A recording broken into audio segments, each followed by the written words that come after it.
Idea.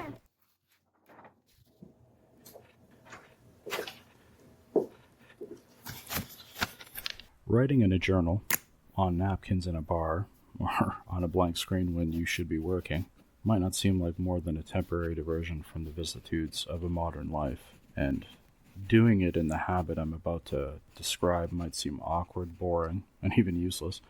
But after years of experience, I can tell you that it almost always starts out awkward. It's often boring, even after years, but it's never useless. Never.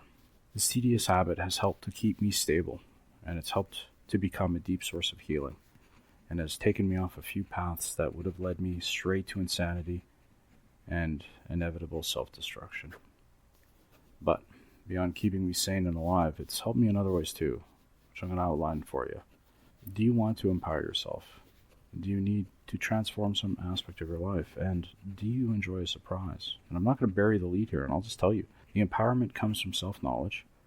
The transformation comes from accessing your unconscious, accessing a place of you that you normally don't have access to. Maybe when you're waking up and just before you go to sleep. And the surprise comes from, well, things popping up. I'll just say that. Things popping up. So, luckily, writing to yourself is a cheap journey. It's as cheap as a pen, paper, and whatever some focus costs you. With writing like this, you will accrue a self-knowledge, which at times manifests as self-empowerment right away, or it possibly facilitates a transformation, and it seems to happen right before you need it most, so there is an odd synchronicity to that. It's strange, mysterious, I would say. However, this isn't for the weak-hearted or insincere. Faking it is failing. Lethargy yields very little, like with anything else. Working on your own psyche demands no less than your courage, your diligence, and your sincerity. Obviously, you know when you're lying. So don't waste your time on structure or spelling or word choices or any of that garbage. Instead, seek out a stream of consciousness that dips below the normal editing filter of your mind, and you'll know that by feeling. It doesn't take long. This will wind a channel into your unconscious, so expect to be surprised as your depths tend to start answering back through symbols, images, and metaphors, laden with emotion you didn't expect. Yes, emotion you did not expect.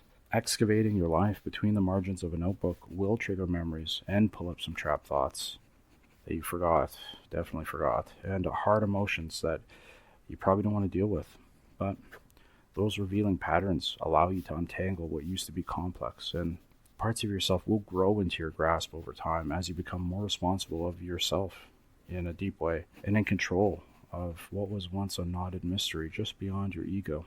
In time, this practice will act as a sort of scrying pond, as strokes of ink trace flickering thoughts, casting your submerged world to emerge. Journeys are a cause to economize, as you decide what you can slim down or leave behind. The blank page is your gate, where your idolatries, anxieties, and ideologies pass from what you lug around as an identity to what you uncover as just some more baggage. Between the eye of your ego and your unconscious, there's a little green door where picking up this practice will gradually become a knock 3 times, and soon your ego will disappear into oblivion, moments just after you begin. And before you even notice you went away, you'll already be heading back, holding fresh power and jewels of truth, which could gleam for others to the degree that you ventured deeply.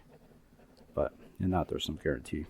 Through your words, you sharpen your world, you deepen your imagination, you dialogue with your dreams, and you confront your demons, returning always a little more dauntless for an honest effort. And in that, it's never useless. Slicing with curiosity, this writing carves out of you a common ignorance. Sentence by sentence, a consciousness in you is created out of a chaos that might not have even been your own chaos.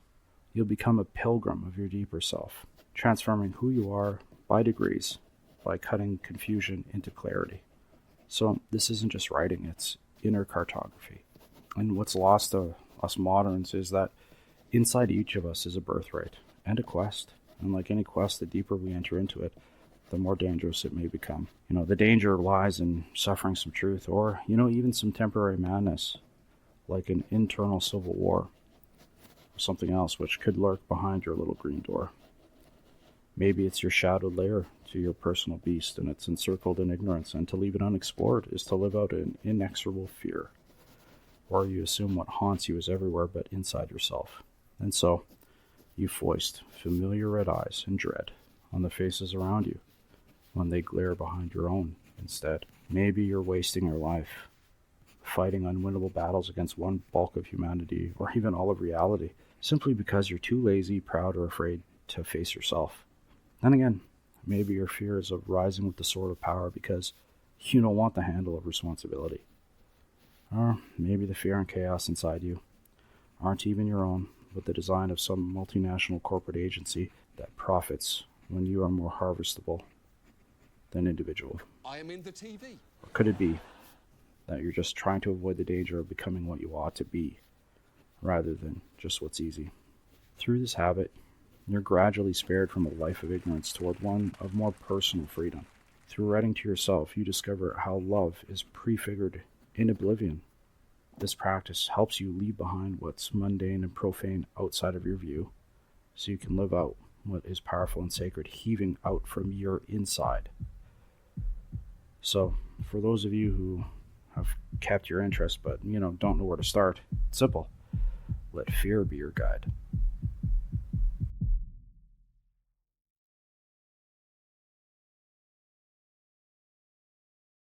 You have